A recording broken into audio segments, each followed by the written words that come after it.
What's happening? What's happening with it? Y'all already know what it is. You tuned in to another episode of Everything Boxing. There you go, talking that boxing again. Yeah, we got Brian Norman in the building today, the young assassin.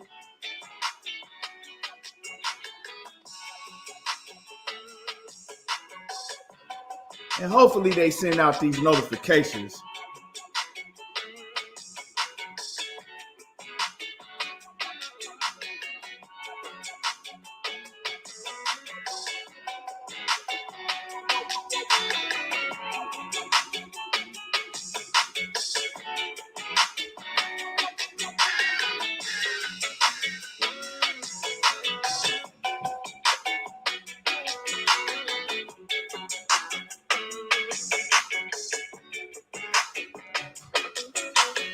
Yeah, I see they not sending no notifications out yet. So, like I said, we in the building. We got Brian Norman Jr. in the building today.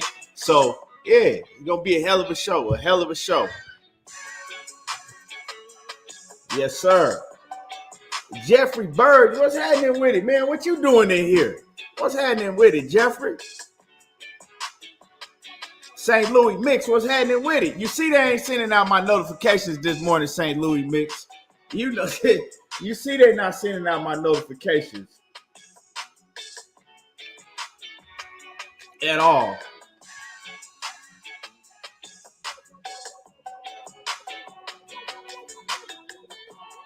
But yeah, when y'all do come in the building, smash on the like button. Like I said, we're gonna have Brian Norman in the building today, and it's gonna be a hell of a show. It's gonna be a hell of a show.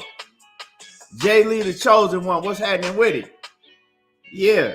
Brian Norman, he gonna wait 10 after he gonna come in, and we gonna, we finna get it in. Like I said, hopefully they send out my notifications because they real slow on sending out these notifications today.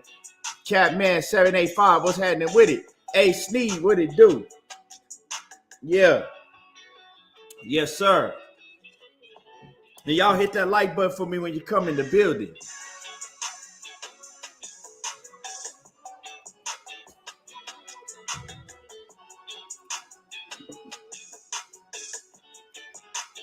St. Louis said, yeah, they hating. I didn't get a notification until after I already clicked the live. Yeah. They tripping, but we in here. My brother's keeper, what's happening with it? EJJ King. Yeah. What's happening? And like I said, hit the like button, because they don't want to send no notifications out. But so hit the like button.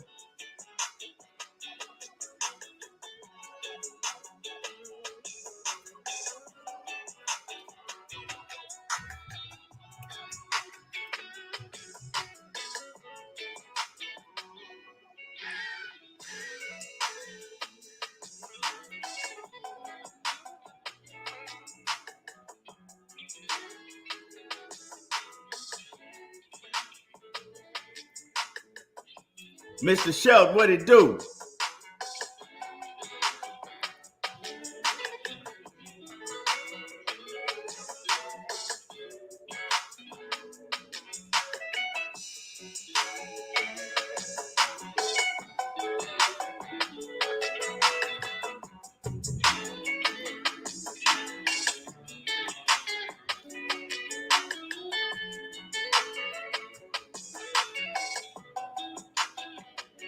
Yeah, if you're in the building, like I said, once again, make sure that you hit the like button. We got fights going on today. We got fights going on later on today. Man, you got Maurice Hooker. He fighting Blair Cobb. But man, I don't know about Mighty Mo, man. Mighty Mo, he missed weight by 3 pounds, and Mighty Mo got a history of doing shit like this. You know what I'm saying? I think Mighty Mo, one time he missed weight by 4 pounds.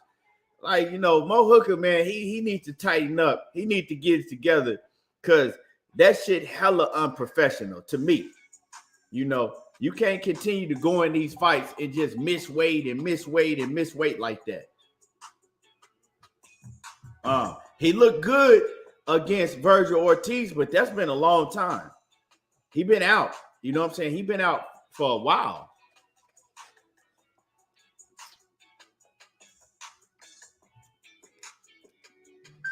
He been out for a long while.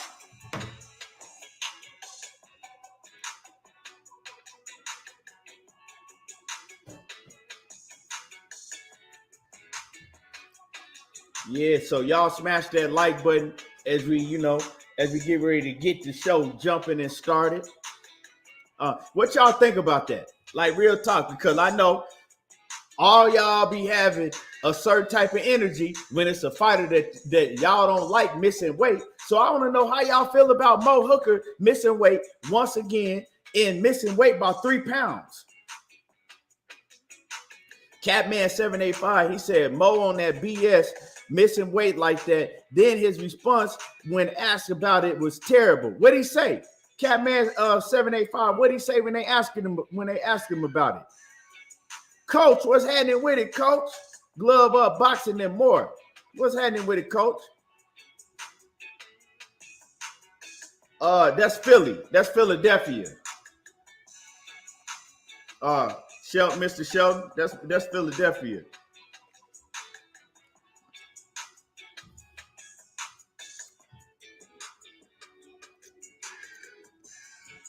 Yeah, Catman785. What Mo say when they asked him about missing the weight?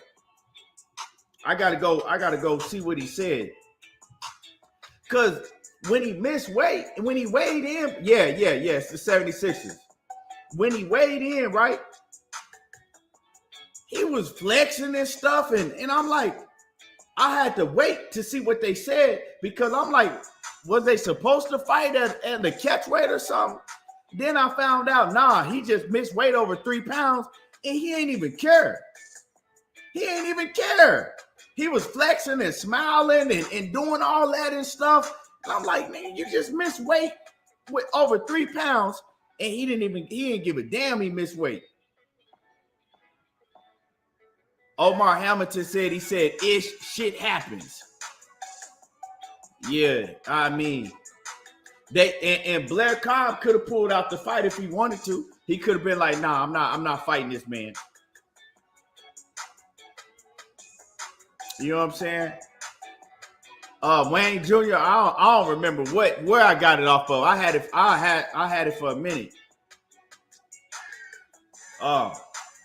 Cassandra Mason, the queen, is in the building. Yeah. But yeah, y'all see they not sending out my notifications this morning. So, make sure that y'all at least hit the like button.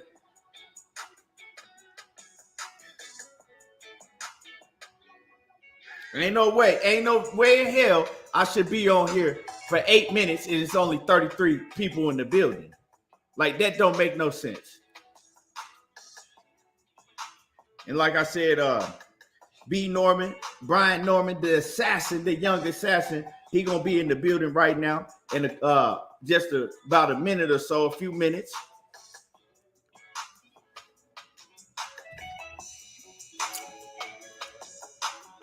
Kevin Wells, what's happening with it?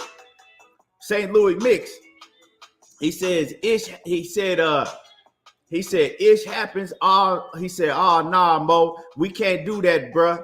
You don't even. He said you don't even care. That's disrespectful to the fans, and that's really disrespectful to your opponent. You know what I'm saying? To me, that's more disrespectful to your opponent because.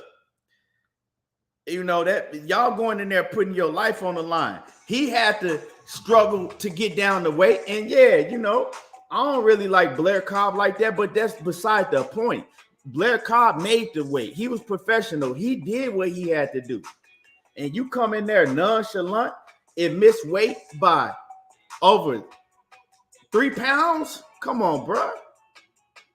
And then you flexing on the scale and smiling and doing all of that like it's nothing. Ain't no excuse for that. And yeah, I know Mo probably just in it now for a paycheck, but you still got to be professional because you got another man that struggled, that went through everything he had to go through to make weight. And you just like, shit happens. Nah, man, that ain't cool to me. The young assassin, what's happening with it? Beat North. Everything good with you? Oh man, everything good, man. We just in here chopping it up about some boxing this morning early. Yeah. Yes, sir, man. So, man, tell everybody how you been, man. What's been going on with you? Man, everything been cool. Just staying in the gym. Getting better, never maintaining. That's the main goal. Always getting better. We had a dead year so far, but everything picking back up now. Got a few fights coming up. Yeah, man. I know. I seen you got like 2 fights coming up right off the rip. Possibly 3. That's the crazy thing. That's what's up. That's what we really want to hear, man. I seen that footage you put up on Instagram. When was that fight? Which one? The last one, man. With I think you was fighting a white guy. No, Argentinian. Argentina. Okay. Oh yeah, that was literally my last fight. I was back in December. That was my last fight. Yeah, that was nasty, right? Yeah. There. That was I ain't gonna lie to you. Footwork. I haven't seen that fight yet, and then somebody finally sent the fight to me. Literally that same day I posted it. So that's the first time I even seen the fight. And I ain't gonna lie to you. I ain't know I was doing all of that. I ain't gonna lie to you. Yeah, that footwork, that shit when I was like, yeah, you woo. Yeah. Matter of fact, what I'm gonna do right now while we in here, I'm gonna post your Instagram on here so everybody could go sub to your Instagram. Hold on. Put your you can type in the chat, right? Yeah.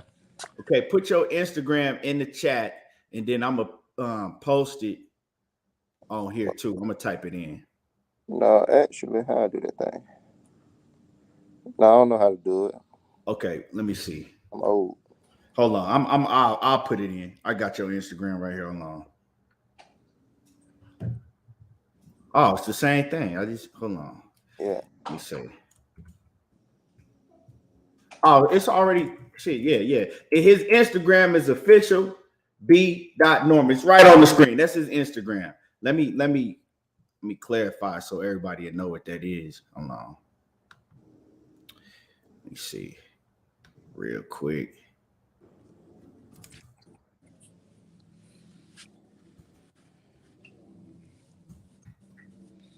But yeah, man, everybody, when he posted, everybody going to follow him, man.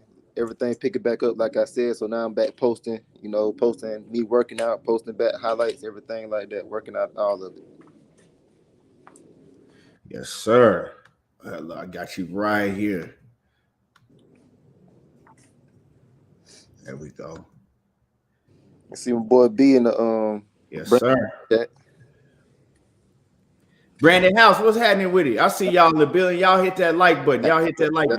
That's my dog right there. Yeah, that's my guy, Brandon House. I ran into Brandon House, man. I was in Detroit at the MGM right there. I was like, oh shit, that's my boy.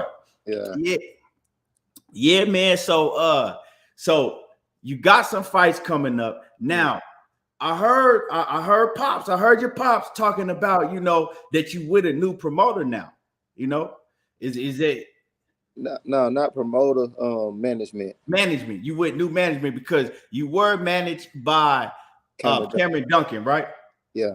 And some things happened with Cameron Duncan, or you want to elaborate on that a little bit? Like what made what caused the management switch? I mean, he helped us out big time. As you see, I'm 22-0 with 19 knockouts. He helped me out with getting fights and everything like that. But everybody don't bond well together. So I'm very thankful for everything he did for us to get us this far and everything like that. But just going forward, I don't think we a good mix. That's all. Okay. Yeah, man. You got a lot of fights. That's good because you still only 21. And when I see the talent, it's that's scary. That's scary right there. Because you don't realize when you look at your record, like, man, he only 21. Mm-hmm. Now the thing is getting some of these named fighters to fight you. How long do you think you got into fighters is like, okay, we're gonna step in the ring with him and give him a chance? Because that's all you really need in boxing is a chance when you got the talent you got. I'm not gonna lie to you. I think it's still gonna be a minute because it's like why would I step in and fight that dude right now? Like I don't want that problem. I'm gonna try my best to avoid him. So I feel like what I have to do is go like the Errol Spence route and everything like that. I'm gonna force you to fight me type thing. I got to become a mandatory, stuff like that. So I feel like for the most part, it's gonna be a minute. I gotta force people to fight me and everything. I got a fight coming up right now. Still don't got an opponent because I know how that go. Right. But yeah. So I think I'm about to just force everybody to fight me. Simple as that. Mm-hmm. What's your fight date? Because you got 2 fights in the making, right? So what's the fight dates for those? All right, so the first one is September 9th. That's down in Florida on Pro Boxing. That's the one we're working on right now. Everything good, everything set. We just need the opponent. As soon as we get the opponent down pat, then we on the money. We in the books. And then after that, October the 8th, I believe. Yeah, October the 8th. And it's also one before that. It's a potential September 30th. But it's September 30th. That's an iffy one. We don't know yet. But October 8th, that is more likely to happen. And you said September the 9th. Yeah. So September the 9th is on the Friday. I know that's on the Friday because September the 10th, when you got Clarissa Shields and Savannah Marshall and Alicia Baumgardner and Michaela Mayer fighting. Shields and Alicia finna both win. I'm gonna tell you that right now. Yeah. Oh, yeah. That's who I got. That's who I got. And they both the underdogs in those fights. I don't know why. I'm trying to get me some money. I'm gladly put up some money for them fights. Both of them. Man, I put up 1,000 each for them fights. And so obviously you watch boxing because see, I see a lot of young fighters coming up and just a lot of fighters in the game overall. They'll tell you like, oh, I don't really watch boxing. I don't watch boxing. I just, So you do watch boxing and you keep up with it. Yeah, I do keep up with it, but I ain't gonna lie to you. My main thing I love the most is old school fighting. I watch a whole bunch of old school fights. But then like say if it is a big fight coming up like Clarissa Shields, anybody like that, I'm definitely finna dive in and watch those too. Mm-hmm. Or like if a fight in my weight class, I'm definitely watching those. Right. So when you talk about that you watch old school fighters, a lot of fighters do watch the old school fighters, to pick up things and learn from them. Who are the fighters that you really watch that you try to, learn from?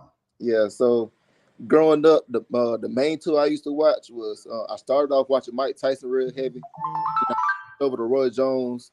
Then after that, it was Marvin Hagler, James Toney, and then recently, a recent fighter is Floyd Mayweather. And I tell you, I was studying Floyd like crazy. I'm talking about to the pretty boy stage, to the money stage. I was studying him crazy. Not only just the fighting, the all access, all that kind of stuff. So I was studying Floyd real heavy, his work ethic and all that kind of stuff. Even Terry Norris. I watch a whole bunch of fighters. I can go on and on all day. Yeah, man. One of my favorite fights is Terry Norris when he fought Meldrick Taylor. Yeah. Yeah, he did Meldrick Taylor bad, but that was a hell of a fight. What about Terry Norris versus Troy Waters, the white dude? Yep. Yeah. I see. Terry Norris supposed to wash through that boy, but that boy came back with some heat.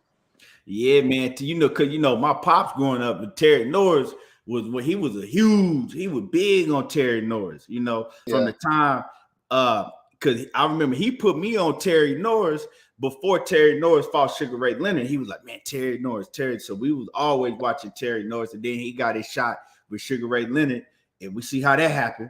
We see how that went down. So yeah, man. I know you said you fighting on Pro Box. Yeah. So that's gonna be good. That's Pro Box is with Roy Jones and Paulie Malignaggi and all them got together, right? Yeah. Okay, so that's gonna be good because we're gonna be able to go watch that.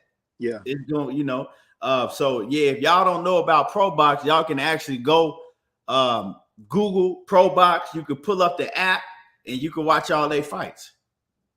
Yeah, so that's gonna be dope, man.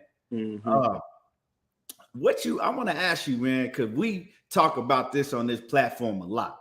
A lot of these fighters nowadays coming up, that's your age and around your age, they like, oh man, how many Instagram followers I got? They go off of Instagram followers. I ain't gonna name no names in particular, but we know, they go off of Instagram followers. Oh man, you ain't this and you ain't that, and I don't have to fight you because the followers are all of that. Man, how you feel about that? Because I feel like, man, like to me, that's kind of soft. Like, Yeah. I think if you believe in yourself, you willing to fight anybody to show like, oh, they say that guy over there is better than me. Yeah. I think I'm better than him and I want to fight him just to, of course it's a business, but man, how you feel about like this new, it didn't used to be like that. How you feel about that? That's what I was going to start with. Social media wasn't out in back in the days or whatever, so it wasn't no followers or nothing back then. So I feel like it's the same thing now. Matter of fact, Canelo, I ain't gonna lie to you, I like him as a fighter and everything, but you see, he lost to Dimitri Bivol, and at the time, I had more followers than Bivol. He had he had a low 4,000 or whatever, and I was right above him. Versus Canelo, who got I don't know how many million followers and everything like that. But so followers don't really mean nothing. I feel like if you think you're the best or whatever, and you see it's a champion out there, and there are people saying he the best, fight. Let's see who really the best. Simple as that. Just fight each other. Right.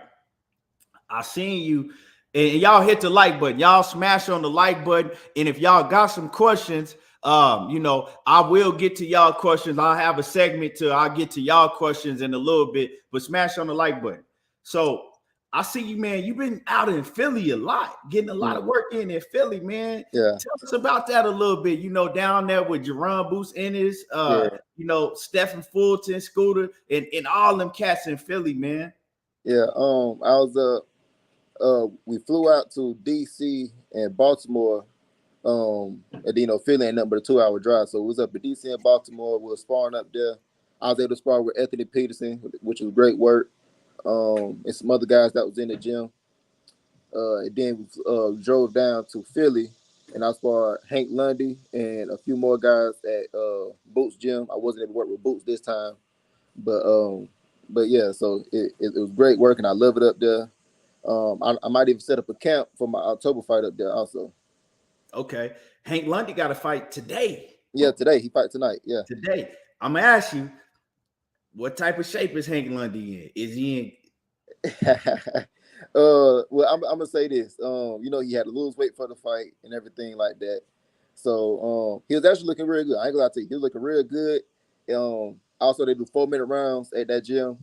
So I'm going to say it was a combination of the 4 rounds plus he trying to lose weight or whatever, but even still, he did 6 rounds with 4-minute bells, 4-minute rounds, and he still looked good. Yeah. Okay.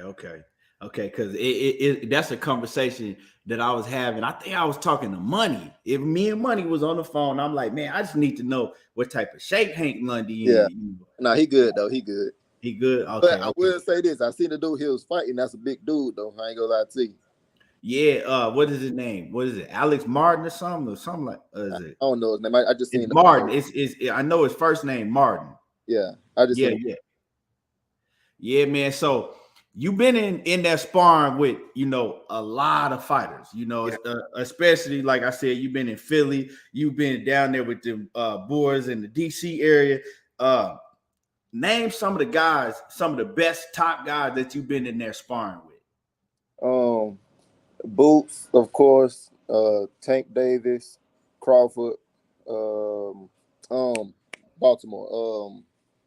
What's his name? Jaleel Hackett. But yeah, that's just to name a few guys right there off top. But yeah, I had some great sparring with all those guys. Now you've been in the ring, and them some elite fighters that you've been in the ring with. From you being in the ring with all them guys, who is the one that stands out the most to you? And say, okay, yeah, this dude, he kind of stand above the rest. He rises to the cream of the. I'm gonna have to give my props to my boy Boots all day long. You feel me? Yeah. So when I was not there, this is my first time doing, like I said, do 4-minute rounds. This is my first time doing 4-minute rounds and everything. But yeah, then like he wasn't tired, 12 rounds straight, no problem at all. And then Terence Crawford do it too. So that's another guy. I sparred him the week after I left Boots. But yeah, so at this time I'm used to the 4-minute rounds. But I told him he had no issue doing the 4-minute rounds at all. I told him pressing the pace the whole 4 minutes, no problem at all. So to you, out of all the guys that you've been in the ring with, Boots is the one that you like. Okay, yeah, okay, yeah. Yeah, This guy, I could tell he above the rest. yeah, most definitely. Okay, okay, Just okay. different. He actually hungry. He actually wanted. He not know. I'm just training whenever I have a fight. He training all day long. Even he can fight yesterday. He training today type thing. So yeah, he wanted bad. I like it. Um, so I know I know we talked about the last time you was on here, right? We talked about the first time you went to Philly, right? Yeah, And you saying that you was kind of out of shape. And yeah, so he kind of, he got with you a little bit. And then the second time it was real good work. yeah. Now this time when you went up there, what type of shape was you in? But I was in the best shape of my life. I ain't gonna lie to you. Let me tell you something, man. Um, I went up there showing that. I'm gonna be real with you. I'm humble, so I ain't gonna really say nothing. But just know I went up there. Talk that shit. Nah, I ain't that kind of dude. Just know I went up showing out and everything like that. And then when I went to Philly, that was my third day of sparring. So I was sore and everything, and I still showed out. Like I don't know what I was on. It's the best I looked my whole life. I ain't gonna lie to you. But yeah. So I don't know what I was on. When I went up there, I guess I had a point to prove because last time I came in out of shape or whatever. But this time, yeah, I was that dude. I ain't gonna lie to And you. so and with you and Boots. You said what? And you was sparring Boots. No, like I said, this time I ain't spar boots though. You didn't spar Boots this time. Yeah. Okay. I ain't gonna lie to you. The night before we went to Philly, I ain't gonna lie to you. I was up all night working on the whole game plan and everything, and how I'm gonna do this, that, and the third, or whatever. But when I pulled up, he was sparring. Well, not necessarily sparring. He was working on defense with an amateur fighter. He got out, and then I sparred Lundy and two other guys. Oh, okay. Yeah. Okay. Yeah. So you went up there to put in that work. Yeah. Yeah. I came in on the mission. I'm not gonna lie to you. Yeah. And see, that's how I know that you really hungry and you real about this because you going traveling to the best gyms where they got the best fighters at, you ain't just trying to go to these state of the art gyms. You going wherever to get to work with the best fighters. Yeah. And we gotta respect that, man. We gotta respect that. Wherever the skills at and the work ethic at, that's where I'm at with it. Yeah, man, I love that. I love that, man. And before I give it to Money, because Money Brown, he in the building, I'm gonna let him ask you some things. But man, before I give it to him, who are the fighters today? To the fighters that's in the game today that you look at and you try to, take bits and pieces from their game. The main one, I'm not gonna lie to you, is Errol Spence all day. I'm not gonna lie to you. Like the boy just a dog, and he's straight up technical. Like I ain't gonna lie to you. If you look at him, it's very rare that he even move his head or whatever because his hand's always up. He don't have to. He just take one step back, and if you reach, he gonna teach. You feel me? He finna hit you with something. You feel me? His hands always up, so he's ready to block everything tight. You feel me? His feet always set. He can turn anytime he want or whatever. So, that's a big person. I still, I ain't gonna say still. I take a lot of things from.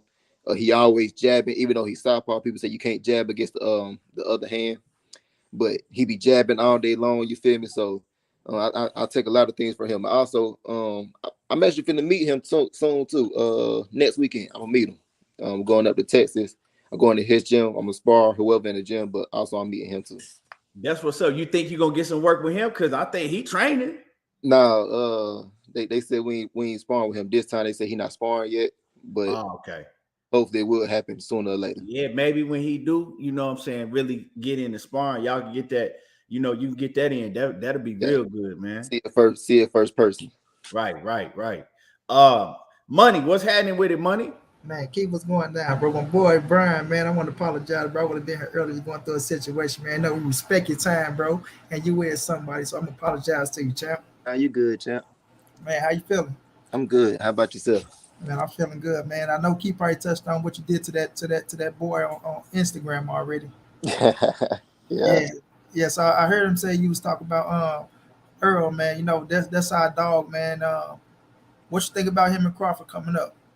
I actually think it'll be a real great fight. Not gonna lie to you. Both of them are very skilled, and both of them are dogs. Like neither one of them are gonna back down at all. But who will win? I think it'll be a close win for Spence. Man, great answer, bro. Great answer, especially heading out to Texas, bro. Especially heading out to Texas, though. Yeah. I want to ask you another question. You ain't scared of Paulie, is you, man? No, man. That man different, man. I don't know if I want all that, man. No, man. All right, we talking about Paulie Malignaggi, everybody. You know, I had to That boy, talk Brian after being, get them little jigger buds up out of him for Paulie that little Malignaggi. Paulie be throwing bricks, man. I don't know if I want that, man. Yeah, Paulie got them bricks, man. But now, speaking on this, man, I know y'all probably touched on a lot of things. I know I'm late to the club. I don't want to react some shit though, but preparation, just you yourself. What's a day of Brian Norman preparation?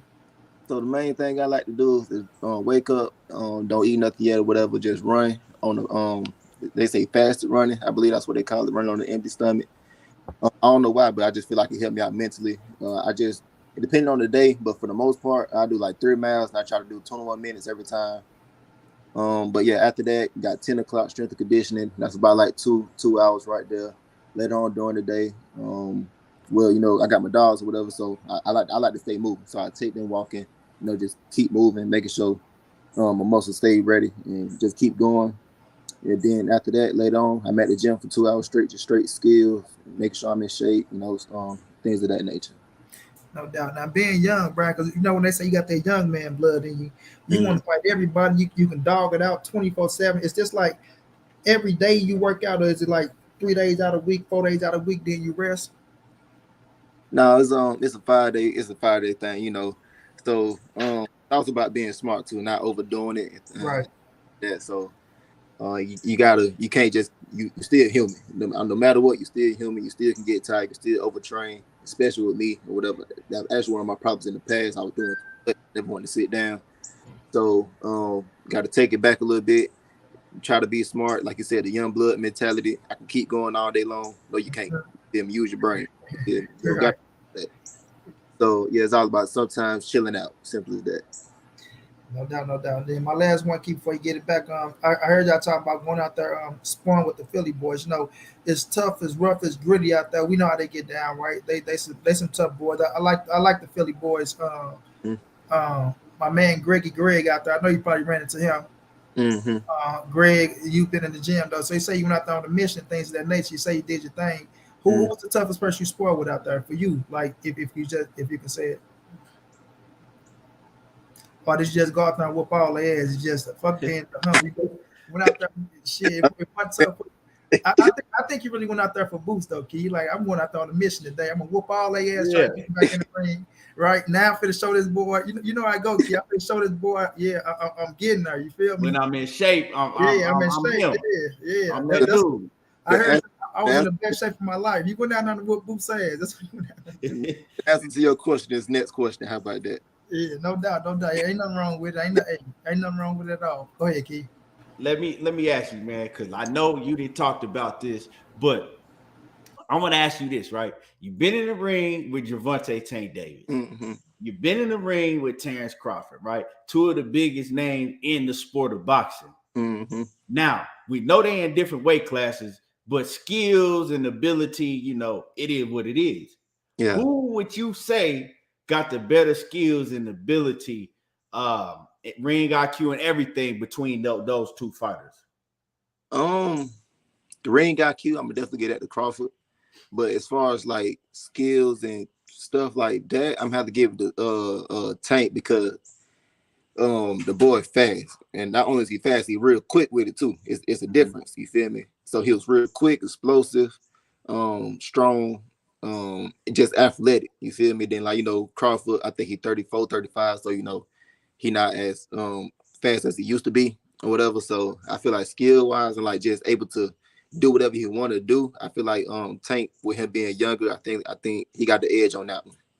Okay. In power, I know they're in different weight classes, but I mean, a lot of fighters say that they can still, decipher the power even when you got a bigger guy and a smaller guy. Yeah.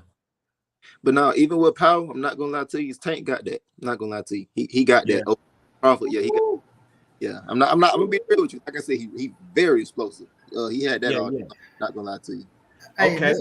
Well, who got more dog in him?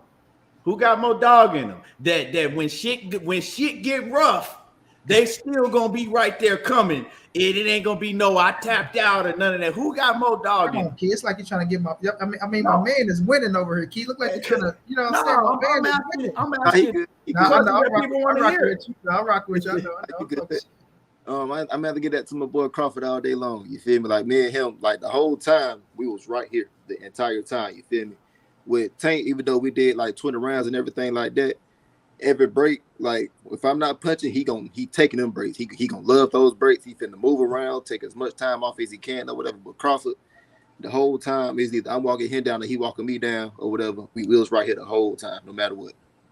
Okay. So yeah, I mean, that's some. You just said some shit, because a lot of people they have their doubts about Tank because he not fighting the best competition. No, but he all day long. But at the same time, he's smart. Like why try to dog it out with me if you don't have to? Simple as that. You feel me? Right. But Crawford, we all know Crawford got a little pride on him or whatever. So he finna let you just punk him type thing. So of course he finna come back. So I feel like that's what Crawford thing. Like I'm a man. Also, I was 20 years old at the time. I ain't finna let the 20-year-old walk me down constantly. You feel me? So I feel like that's most of it was why Tank was like, if I ain't gotta do it, I ain't finna do it. That's what I feel like that was. That's and I'm gonna pass it to Money and Blue Blood. What's happening with it? What's up, Blue? Blue said, "What's up, B Norman?" Yeah. Now, let me ask you this before I pass it to Money. He got a call, Key. He got a call. He gonna bounce back. Yeah, I can tell how it froze up. Bounce back in. What's going down, Blue? What's going down? Blue, my bad, Key. What's up with the chat? And like I said, I'm gonna have a segment. Brian Norman, he coming back. He coming back in. He just, I think he got a call. Yeah. But I'm gonna have a segment, and y'all can, ask him. There he is. Now, you back? Wait, he froze. Yeah, he had the bag. Yeah, he'll come back in right now. I'm gonna have a segment. We're gonna have a segment to where y'all can ask some questions and shit and stuff too. So if y'all want to, ask some questions, super chat, whatever, we're gonna have a segment for that. But yeah, y'all hit the like button. Smash the like button. If y'all ain't hit that like button, smash on the like button. B Norman in here dropping some gems. Mm-hmm. So Brian, now let me ask you, the lightweight division. Mm-hmm. You got Gervonta Tank Davis, you got Frank Martin, you got Ryan Garcia. He talking about he fighting at 140 now, but you got we can throw him in there. We throw him in there. You got Haney. You got Haney. You know what? I'm gonna throw Shakur Stevenson in there too, because he said that he moving in there. Right, yeah. You got Tank, you got all them guys, and we're gonna throw Shakur Stevenson in there because he said he coming up very soon, maybe after his next fight. So you throw all them guys in there. Who, in your opinion, this is just your opinion, who do you think is gonna come out on top the lightweight division? That's the best fighter overall out of all of them. To me, all right, starting off top, I'm gonna say Shakur Stevenson. But a lot of factors come into that or whatever. Like we never see him at 135, but at the same time, he fought Terence Crawford, who was 147. So we can't really say for real. But I feel like the top three, especially, will definitely be Tank, Haney, and Shakur Stevenson. I feel like it'll be out of those three right there. And for some reason, I would have to put Haney at the bottom of that list, even though the boy is very skilled, very talented, for two reasons. He ain't got no pop at all. You feel me? You can't respect him. You feel me? Like you see, like I be seeing Tank. I'm not Tank. I be seeing David Haney land the best shots ever. You feel me? Like he just skilled. He got an eye for it. And then you just see the opponent just get hit and keep walking straight, like ain't nothing happened to him. You feel me? So I feel like he don't have enough power to get respect for real. And then the other reason is he got hurt by Linares. They were trying to project Linares as this heavy hitter when he was fighting or whatever, but Linares has never been known to be a heavy hitter. So I feel like if Tank was to touch him or whatever, that is going to be some things or whatever. But at the same time, if Tank don't, you got to hit somebody first. So skill-wise, he definitely up there. And then with Tank, it's all about his work ethic for real. Like you see him, he don't work that much or whatever. And you got David Haney and Shakur Stevenson. They finna be touch you all day long. They finna touch you here, touch you there, nonstop. You feel me? And Shakur Stevenson, the only downside with him, I haven't seen him fight at 135. Mm-hmm. So. Like I said, that's why I got him on top of it or whatever. Because the only problem is I never seen him fight at 135. But like I said, he was sparring Crawford all the time. So I feel like Shakur would be on top of all of them. So Shakur is the guy. If somebody said, "Hey, B, you got this bag, and you got to put it on one of these fighters Shakur at Stevenson. 135. I agree with you. Shakur, Yeah. to me, it's Shakur, and then it's Tank.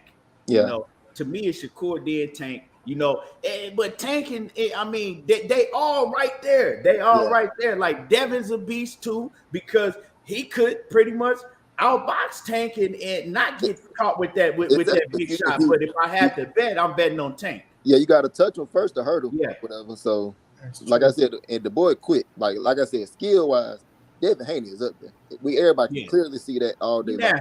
Yeah, for sure. It's like, and what I like about Brian, what Brian said about Tank is, if Tank go out there and put in if he in the best shape of his fucking life, bro, he can get both of them. But it's gonna come down to that work ethic, like he was key, like y'all said when he was with Kevin Cunningham. When he came out with Kevin Cunningham and he was pushing the pace and he walked, even though y'all don't want to give him credit for it, when he walked Jesus Cuello ass down and just beat the shit out of him, but still the conditioning he was in and how he went out there, how he performed, I can tell. And I know Kevin personally, like I know Corey, I know what Kevin about. So if he in the best shape of his life, Tank will get both of them. But I agree with Brian's assessment though. That was a perfect matter of fact, I'm gonna go right along with you. The Jose Pedraza fight. If you rewatch that fight, Tank was pressing the action the whole time. I'm talking about he was always jabbing, he was always moving, he was always doing something. So like you said, if he in that kind of shape, I ain't gonna lie to you, I got my boy Tank winning all day long. You feel me? If he in that kind of shape and he has the pressing the action, I feel like he'll beat both of them. Okay.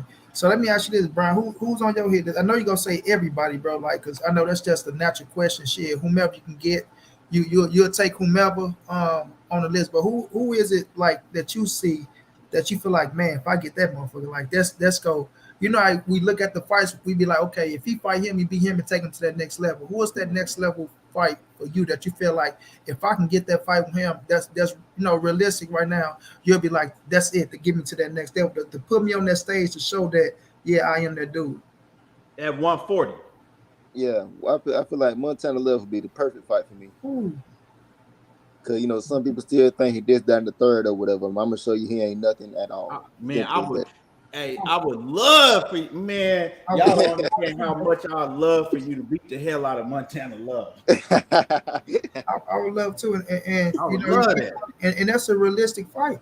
That's realistic as fuck. But like you said, it's gonna take for him to want it and for them to see you and see that you up and coming. See, I think people look at this, bro. Your personality and your calmness, that scare people, bro. Yeah, it scare people because, like, when you give motherfucker credit and respect, once they see you and they see the power, the people scared of power. Mm-hmm. I don't give a fuck what nobody say they scared of power. Like, and your power was real with both hands. I just seen you just switched on that boy, how you switched on that boy, tagged his ass, came back the other way. So, when they see that type of shit, it scared them boys. I see Coach down there talking about the Rougarou. He coming for the Rougarou too, Coach. Yeah. He coming for him too. He coming for Regis, Coach. I ain't scared of nobody, man. I'm with all. No, he said it'd be Regis though, but that Montana Love fight, bro, that will be a beautiful fight for you, bro. He was the zone too now, ain't he? Yeah, Metron, yeah. Yeah, that'd be a nice one though, man. So when is the next fight date? September 9th down there in Florida on Pro Box. On Pro Box? Yeah. Pro Box. Pro Box money is with the network that Roy Jones and Paulie Malignaggi and Antonio Tarver and all them guys. Antonio, and you can download the app and they got some good fights on there. Yeah, I seen that. Oh, so my boy gotta go around Paulie, huh, man? You better not, Hey, man, I'm get Paulie out of respect. And man, you better not go down there and bitch up around Paulie, man. I'm telling you. He got all that. And like I said, he throwing straight hammers. You feel me? I don't even want to touch his hand. I might go to sleep then and there. You feel me? But shout out to my boy Najee and Tito Lopez. They signed with Pro Box. They be fighting every night. Matter of fact, they're gonna be on the same card or whatever. So shout out to them. So all three of us fight on the card. It's guaranteed to show. I'm gonna tell you that right now. We definitely gotta you say September. We definitely gotta push that. We definitely gotta get you on me or money platform, maybe the week of or because we definitely gotta get everybody to go support that for sure. Mm-hmm.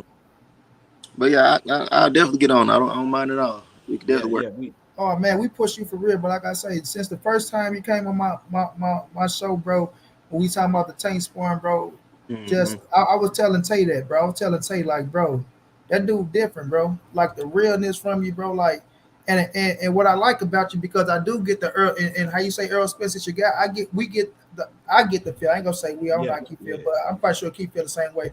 We get the same sense and the vibe, bro. It's like down to earth. You might even be more down to earth and humble than EJ, and that's my dog. That's my dog for real, for real. But it's like when you become a champion, bro, it's like you gonna be the same dude. You're not gonna switch up. You feel me?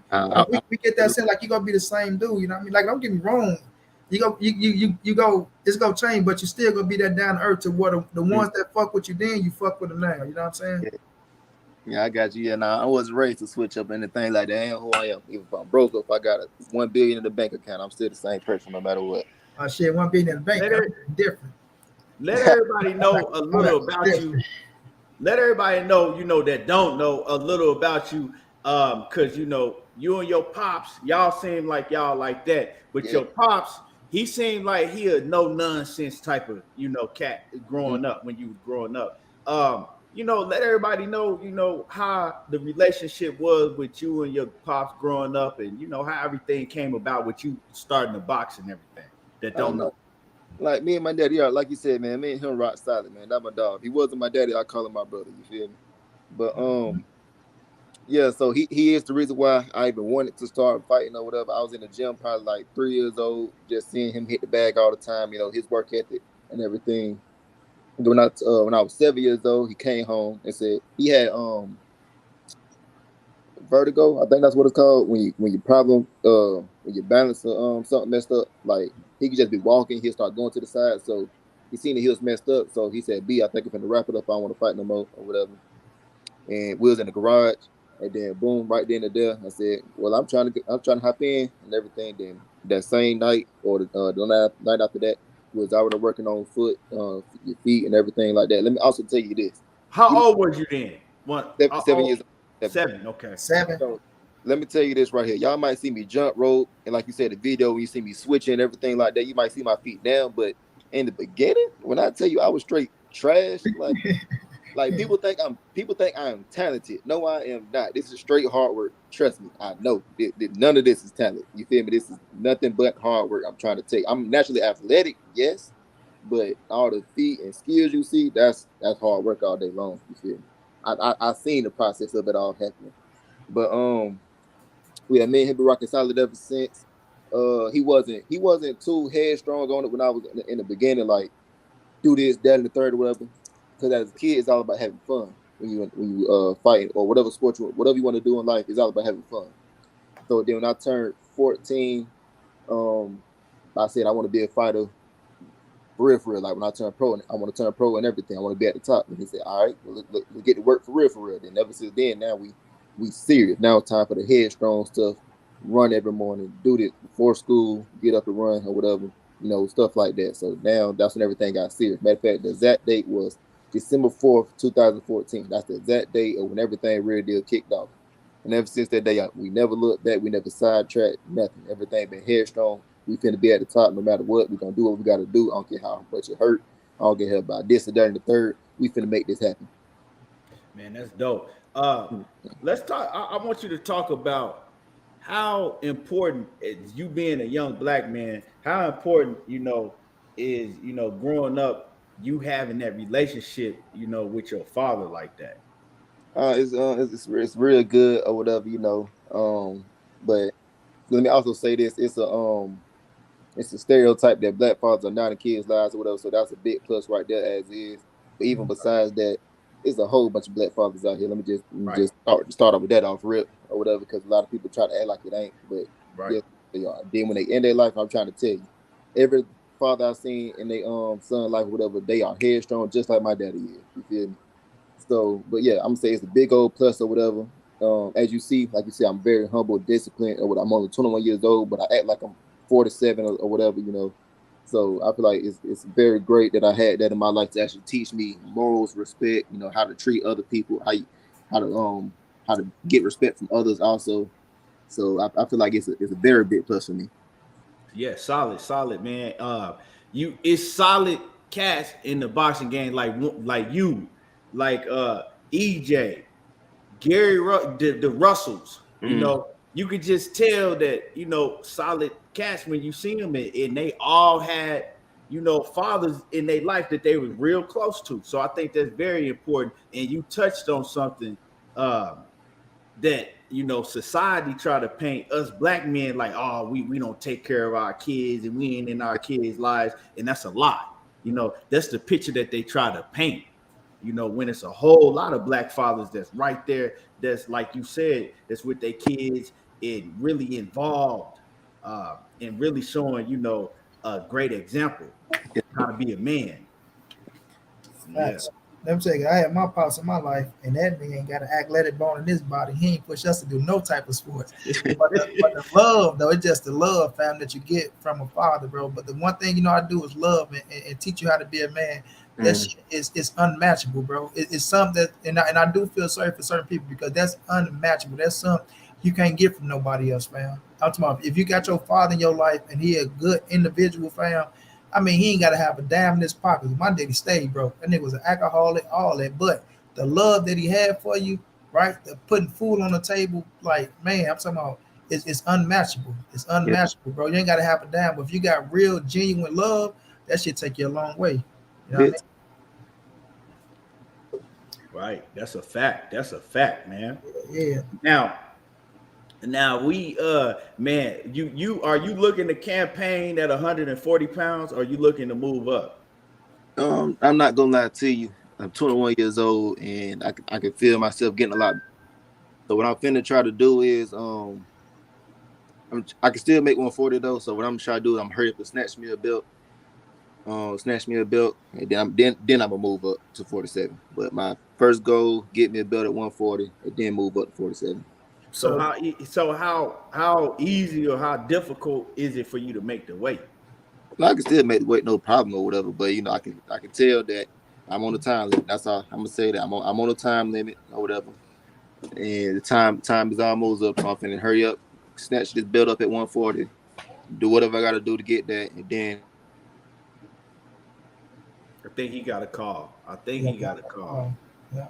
That was one of my questions too, Key. I want to ask, like, what happened? I might ask him though. I got it.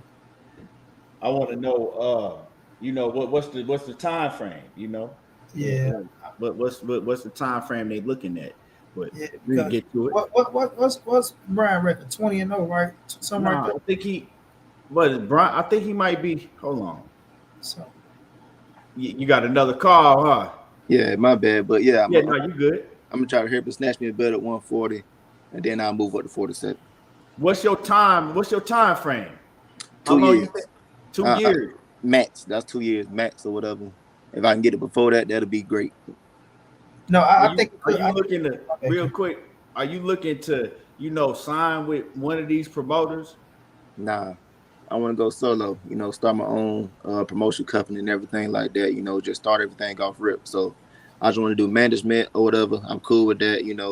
Just build my name up myself. You feel me? Because I feel like promoters, all they do is just take your money. Somebody else would just take your money, percentage of your check or whatever. So I want to do management. I'm cool with that. Get me fights, get me held down, and things of that nature. And then I'll start my own promotional company. So now I can fund myself. I can have fights myself. I can do this, that, and the third. Betting on yourself. Yeah. Betting on yourself. Yeah, I like that. I don't think, and it's good because you, like you say, you're only 21 years of age, and not just that. What's the record again? Be 21-0, 20-0. 22-0 with 19 knockouts. 20-0. I'm sorry, bro. So Yeah. especially with that being built up like that, you is in a good position too, because now it's like when you look at Boots. Thanks, man. When we look at Boots, right? Boots like 28-0 somewhere around there, right? Yeah. So now your resume is not. It ain't gonna have the names, but you have the fights. That means you got the experience in the ring. So as you go, shit, by the time you 24. So no, you say 23. You got a 2-year time frame. By the time, I think I got another call, Key. Oh yeah, you got Yeah, but by the time he is 23, we had them extra fights. My everything went out for a minute. But what you were saying about Boots? You say he got 28 fights. Yeah, he's like 28 fights. But I'm just saying how he in position now. You see what I'm saying? He's in a great position. Mm-hmm. Now he's putting himself in a thing. Now when you're young like that, you got to get it out the mud, because if you ain't with the top promoters, they can't jump you in the rankings and get you here and get you there. So it's gonna be that it's gonna take a little time. But by you, what's it called? Pro Box? That's an app key. Yeah. I'm not the grab that thing. So Yeah, now you go to the Google Play Store, your Play Store, you could download Pro Box, and I think it's only like $1.99, a couple dollars, and then Somebody said it was only $2 a month. That's it. yeah, I got it. I got it on my phone. My pay. It's like $2 a month, and I got it. As soon as we get up over, I got it, bro. Especially with being Yeah. on there. So yeah, now like that's recognition. You know what I'm saying? That's recognition in itself, and it puts you in position. So I think that's a hell of a way of thinking, bro. Because I don't think too many people think like this. So what I was gonna ask, you say you got a 2-year window to get that title at 140. Do you have a goal set? Like I want to be a 3-weight division champion. Is it, or is it just like you taking it division by division? That is why I'm trying to snatch me a belt at 140. You know, I'm trying to become like a 3 or 4. Hold up, 140. I want to go all the way up to 60.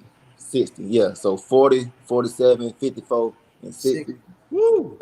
Then my daddy used to fight at 168. So I mean, if later on in my career, if I end up touching 168 or whatever, you know, maybe I just get that big. I don't know. I'll take 168 to the 5-weight division champion. No doubt. I like that. And that 140 with, Josh Taylor, I guess he up to WBC now, and that he looked like he on his way to 147. We'll see. That's what he's saying. He got to let them titles go. So you're going to be in a damn good position. You know what I'm saying? If you can get yourself in the rankings. Where you ranked that in them rankings, B? I haven't checked in a minute, but after my last fight, I was top 50. I was 32. Yeah, okay. I was 32. But now I think they shot me, since I ain't did nothing, I think they shot me all the way down to like 106, I believe. Shit, that don't mean shit. You go out there, you put on the perform, you be from 106 to fucking 15 in no time, because it ain't 105 motherfuckers better than you. You know what I'm saying? So yeah, so you just keep working, putting that hard work in, bro. And you most definitely gonna get there. Once you hit that top 10, it's on from there. But I mean, money talking boxing. You get you get the right backing behind you. We've seen fighters out of nowhere. they got 15 fights. They didn't fought in another country we ain't never heard of. All of a sudden, you wake up and they the mandatory for the IBF title. We didn't see that shit happen a lot of times. You can go to my boy Manny Pacquiao, whatever. He was fighting over there. Just another regular fight or whatever. Then he fought he just came out of nowhere. He fought the one champion or whatever. It was a last minute fight or whatever. He stepped in, ended up knocking dude out. Now Manny Pacquiao is that guy. You feel me? So it could be simply that easy. Matter of fact, even though I called him out, shout out to Montana Love or whatever, because literally the year before, I believe, that he fought Ivan Baranchek. Yeah, Baranchek. I seen him fighting at Buckhead Fight Club. Where my last fight was at, I seen him fighting over there. And then the next thing, literally a year later, he got all this TV recognition. He got this, that, and the third. So shout out to him for getting all of that or whatever. But it's simple. It's that easy. Like I'm 22-0. It literally take me one fight, one big recognition fight, and I'm up there. Matter of fact, like you just said, Boots or whatever. He had he was just doing his thing or whatever. Then he fought Sergey Lipinets. Now, boom, he up. All I need is one fight. Simple as that. Right. Money, if you had anything else to ask, you could ask that, and then I'm gonna get to the chat and see if they, if the chat got any questions they want to ask. Yeah, no doubt. Like I say, well, I got off the Boost situation with that. What else I got to ask my boy, man? You said the next fight in September. Has they came up with an opponent yet? Nah, that's the only thing we're waiting on right now. We got a few guys in mind or whatever, but they just got to accept the fight first. That's all we're waiting on. Okay, so you stand in shape until that time come on. Most definitely, yeah. Friday night. That's gonna be on a Friday night, September the 9th. I seen somebody comment say, "Is it true he stopped Bud in the sparring match?" No, we did we did 3 rounds for 4 minutes. He had other guys to spar also, so that's why me and him only did 3 rounds. But no, like I said earlier, it was back and forth. Me and him was literally right in each other's face the whole time. So it wasn't no knockout, wasn't nobody getting dropped, anything like that. It was just straight up good work, simple as that. Right. If y'all got any questions, drop your questions in. If you got any questions, this is the time to do it now. Now is the time to do it. Yeah, man. That's my dude John G too. What's going on, John? That's my dog. They heard you stop Bud. they need that. John want to run with that. It ain't happening, John. That's a Spence fan. My brother John running around. Well, shit. My dog Brian Norman stopped Terence Crawford. So I mean, what are y'all talking about? I got you, John. It ain't happening. It ain't happening, G. Everywhere I go or whatever. You the dude who knocked out Terence Crawford? No, I did not knock out no Terence Crawford. Terence Crawford, cool people. Hey! If it was somebody looking for some clout, nigga, yeah, I knocked his ass out. Nah, I ain't that. You feel me? Matter of fact, this is another thing. I want all my clout to be me in the ring for real, not no sparring, anything like that. You feel me? That's right. I tell people that though, John. I mean, I don't call you my nigga John. I tell people that though, B. They be like, well, everybody be talking about how they did this to Tank, how they did. I say, listen, I'm not gonna lie. Scoring means a lot, right? Mm-hmm. But when you inside that square circle and the gloves are smaller and the head girl off, it might be a punch that he hit your ass with in that second round that you say you felt. That could have been a final blow that could have put you down. You know what I'm saying? So It's like I get what people saying, but it's just about how you carry yourself and you put that work in. Like, because everybody got a scoring story. You feel me? Floyd that shit. I come to the gym some days I get my ass kicked. Yeah. You know, some days be good than the next. It's how you come in. It's how you feeling on that day. I remember, man, rest his soul, Evan Valero. I know what he must have done and shit like that. Yeah. I'm not condoning that. You know what I'm saying? I don't know if it's true or not. The man didn't have his day in court. All we know is what happened to him, right? But it is true. We don't condone that. Rest in peace to his wife and all that. He came into the ring. They had all the Santa Cruz brothers there. And I think one of them beat him. It was one day he came in. He didn't feel good. They got the best of him, B. He came back the next day. He said, get all them motherfuckers in here. He ran through the whole gym, bro. You know what I'm saying? Edwin Valero was a dog. That was my dog, man. Yeah. Matter of fact, we can do it just like this. I heard there was a few stories of people beating up Floyd Mayweather and sparring and everything like that. You know, just some people that we don't even know. But at the same time, what do they do in the pro ranks and, you know, stuff like that? We don't even know. You feel me? So the main one was Spatterford. He's still running with that shit to Spatterford. Thank you. All Spatterford. They couldn't leave that shit alone. He running with that shit. Talking about Floyd Mayweather would duck him his whole career because what happened in sparring, they had to. I'm like, bro, ain't nobody trying to hear that shit. Mm-hmm. But I want to be this too because lately, Danny Garcia, Ryan Garcia, Mikey Garcia, look like the only goddamn Garcia is running with this situation. But you know, with this mental health situation in boxing, I want to ask you: Do you know anybody that suffered through it as a boxer? And what is your outlook on the mental health thing? You know what I'm saying, inside boxing, because y'all do get punched in the head for a living and shit like that, and it be depressing at times because the fans can be harsh as fuck.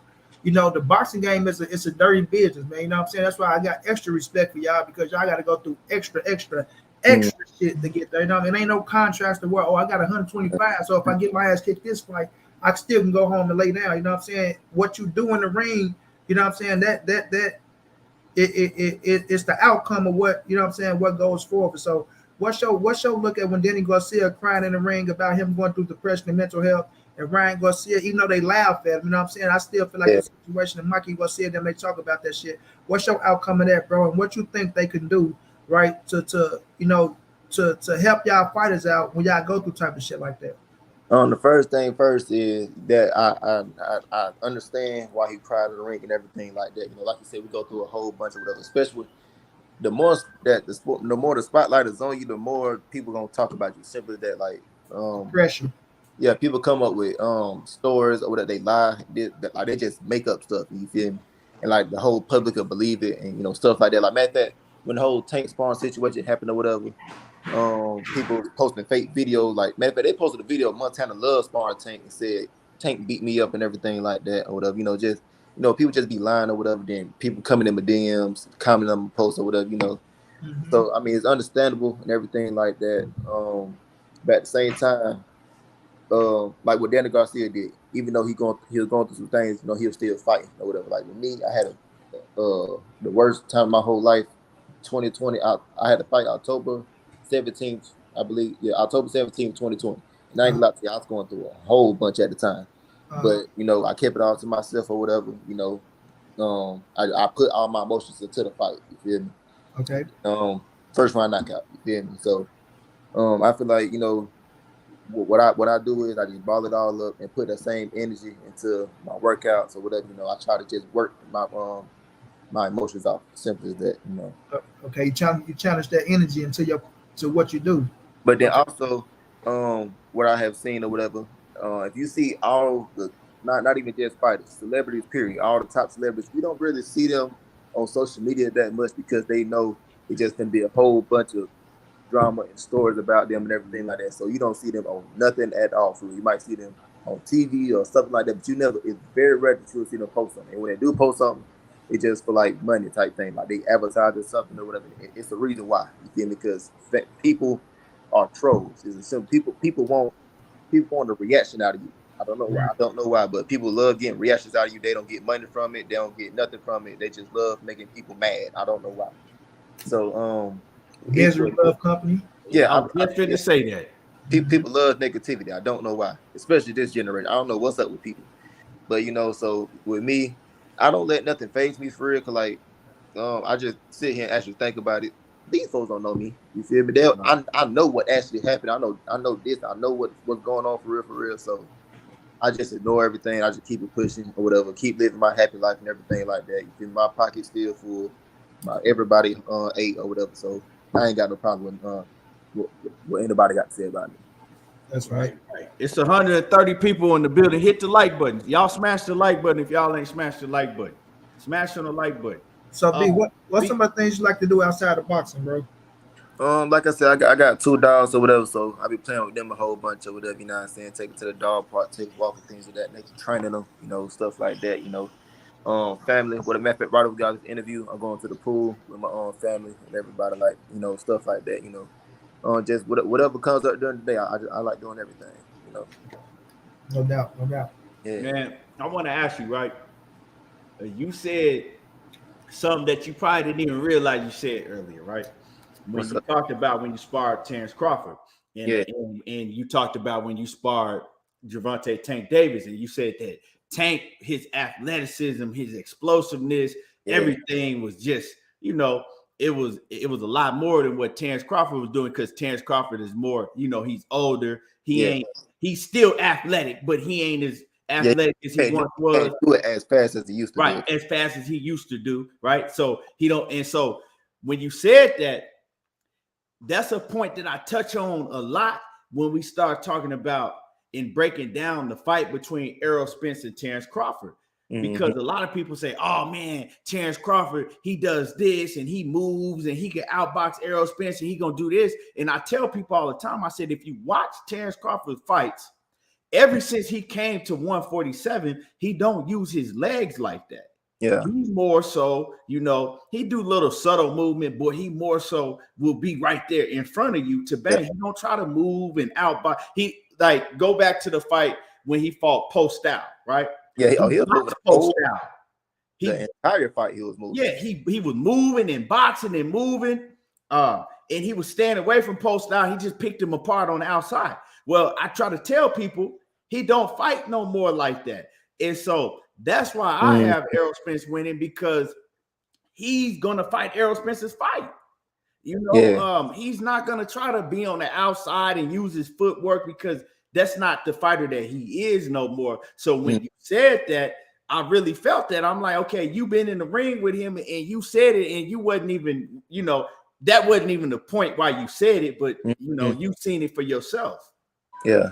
I mean, but it's smart though. Like, if you ain't got it, you ain't got it. Ain't no reason to try to force it. You feel me? So I understand or whatever. But like you said, it definitely is falling into Errol Spence style, which is what he the king at or whatever. Like I said, the boy real technical and tight on the inside, right there in the face or whatever.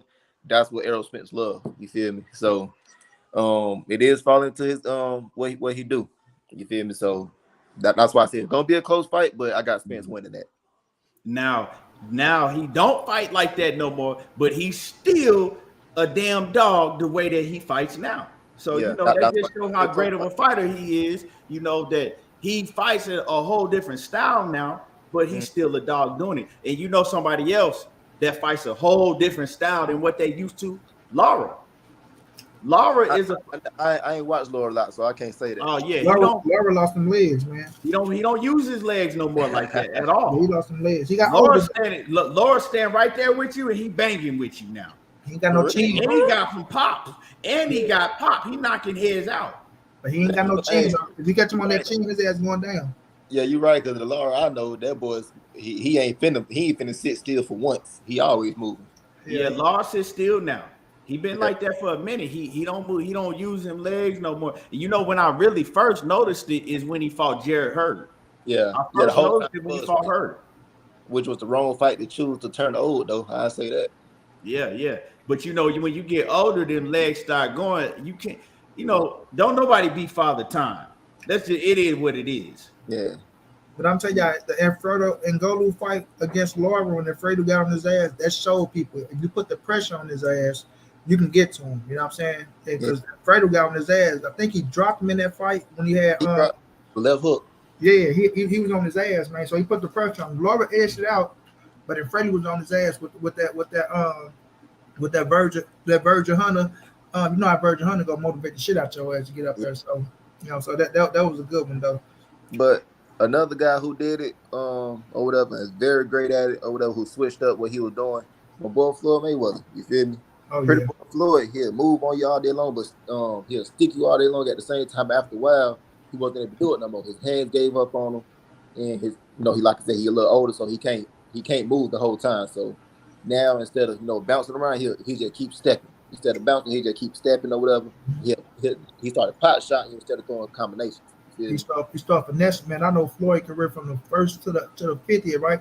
Floyd turned into a finesse on it. It's like you say, his hands started breaking down. That's why he took that break off. But when he came back, he just started finessing your ass, bro. Like when Andre Berto said, that was some of the real shit Andre Berto said. We get into the ring, I'm not gonna do this. Floyd, move, pop chop, bah, catch your ass, grab you, say a little shit in your ear, look at the time, get over her, bah, check you again with another. You look up the round over, you like, what the fuck just happened? Like, the boy smooth with it, bro. Floyd is. That's why I tell people about Floyd, why he's my GOAT, right? Because Floyd's my GOAT. A lot of people want the mental aspect of it, right? Because, like, for instance, Devin Haney right now, Devin Haney get caught up. Oh, you ain't got no power. He want to go out there and show he got power, and he go get fucking around and get chin checked. You know what I'm saying? Because he want to prove, and after every fight, Dad, ask him how my power was, Dad. You got fuck that. You got to go out there and fight to your strength. Yeah. Nobody can talk Floyd out of fight to his strength, bro. Yeah, you ain't got it. Yeah, if you ain't got it, you ain't got it. You beat him at the strength that you got, bro. And Floyd, and just think about it. Muhammad Ali got sent to prison, right? Well, no, he didn't get sent to prison. They took his titles away, trying to send him to prison, right? They kind of fucked with him a little bit to where he came back. Mentally, it messed with him, right? So he ended up losing. Mike Tyson got sent to prison. He got out. He went the same. They sent Floyd to prison.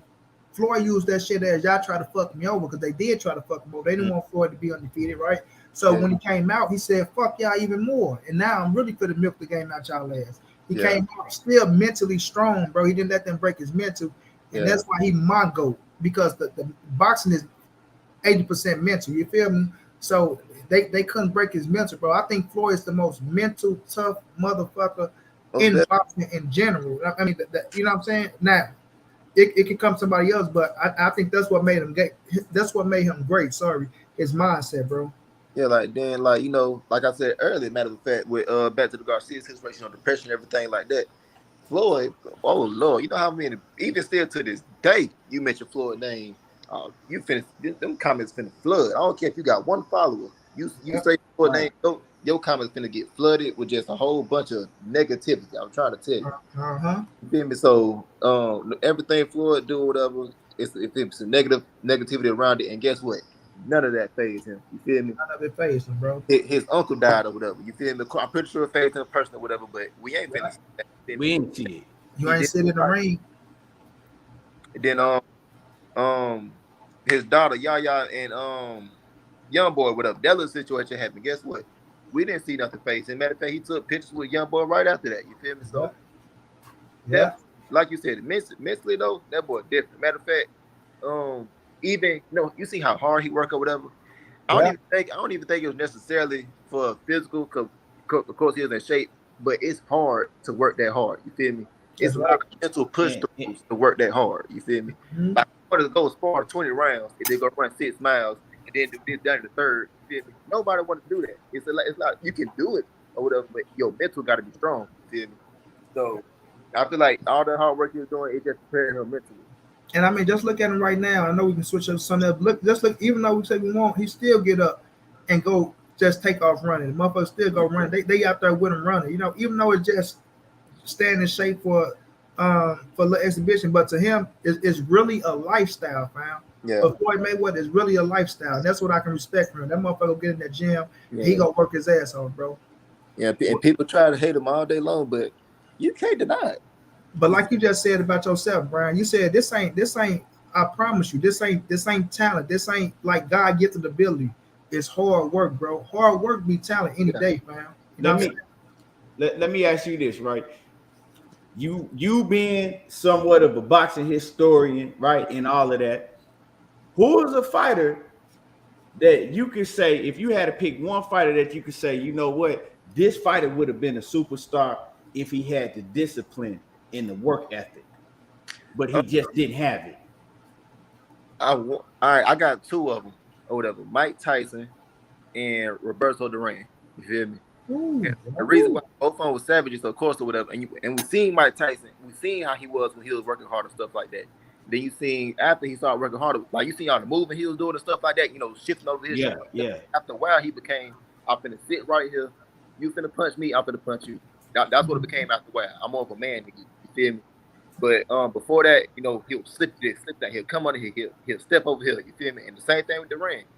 The boy was a straight killer. Like we seen the first Lennon fight or whatever. Then after that, you know, he wasn't training as hard. Then every now and then he'll train hard. You see him go crazy. Then right after that fight, I guess he's happy, he's comfortable with life or whatever. So then he can come back. He might breeze through a win or whatever. It'd be a close fight that we know he could have killed somebody with or whatever. But I feel like those 2 fighters in particular, if they were straight up disciplined their whole career, like we would forget Floyd, forget everybody. That's the GOAT, no doubt. You feel me? That's a fact. I'm gonna give you 3. I'm gonna say Mike Tyson for sure. Wait, James Toney too, but go ahead. Ooh, yeah, you damn. See, that's a good question, but that's a tough question too. Yeah. But the 3 that popped up in my head, but you gave me Mike Tyson. I couldn't disagree with that. I'm gonna say Mike Tyson. I'm gonna say Adrian Broner, and I forgot about my boy Adrian Broner. That boy was so talented. I'm talking about natural. Come on. But he wasted it. I ain't gonna lie, it even make me mad. You see, it make you mad when you think about it. It make you mad. I'm gonna say Mike Tyson, Adrian Broner, and I'm gonna give you another one, and I'm gonna go to the heavyweight division. I'm gonna say Big Daddy Reddick Bowe. Yeah. He was bad too. We seen like he got size, skill, speed, and all that or whatever. He didn't have no discipline. He wouldn't stay in shape. Yeah, no problem. Still, even if he was disciplined and everything like that, I still think him and Lennox Lewis will be one of the greatest fights ever. You feel me? I feel like that'd have been one of the greatest fights if that would have happened. But I ain't gonna lie to you, I don't like Lennox Lewis simply because he knocked out Mike Tyson. Talk to him, bro. Man, he didn't knock out Mike Tyson. I'm talking about he beat Mike Tyson. Bro. He beat him up. He did it bad. Bro, I hated Lennox Lewis and Holyfield with a passion, bro. Nah, Holyfield was my guy. You don't do that, money. Nah, I told you, Pete. I told you this already. I say, no, bro. Mike Tyson is the reason why I got to box. I used to be the young Mike before my brother stuck my head in the ground. Right then, we ain't gonna talk bad about Roy Jones or Holyfield when I'm around. Now one of them. Yeah, but anybody that beat Mike Tyson, bro, I hate it with a passion, bro. Yeah. Like you said, Brian, I hated Lennox Lewis was number 1. That was number 1 because I knocked Tyson ass out. Holyfield was number 2, right?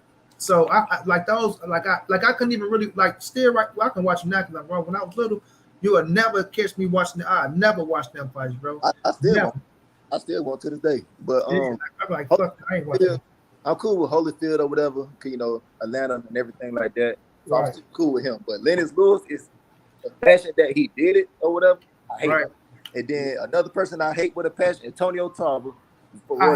There you go, Keith. There you go, Key. Me too. Make it, man. I Key was saying don't like something. I can't Man. stand Antonio Tarver. I hate that Man. nigga. I'm I talking ain't real about talk. Cowboys. I can't stand Antonio Tarver. I ain't never liked Antonio Tarver. Listen, with a passion. I'm talking about with the spirit, with my whole spirit. I don't like that man. Hey, I told Money that I was just telling Money that a couple weeks ago. I'm like, I can't stand him. I ain't never liked Antonio Tarver, you know. Yeah. So, B, you're a big football fan? No, I wouldn't say I'm a big football fan at all. I'm not gonna lie to you. I'm a big I ain't gonna say a big basketball fan, but I love playing basketball myself. Okay. See them. I can say y'all Bulldogs won it all. I'm gonna ask you about y'all Falcons. What you think about them boys? But you weren't into it like that. Yeah, man. Man, great show today, man. I appreciate you coming through here and blessing us, dropping the gems. Like I said, we definitely matter of fact, you know, we gonna work around your time schedule, you know, probably like the week of the fight, or maybe probably the week of the fight. You might have too much going on, but the week before the fight, you could come on here and on Money, because we want to push this next fight that you got going on. You know what I'm saying? We want to, and we want to get everybody to go and get go get Pro Box. The Pro Box, it's what, like $2. Yeah, man. Got any merch, y'all, B? No, actually working on it right now. So I'm pretty sure by the time we get on the interview next time, I should have something going on.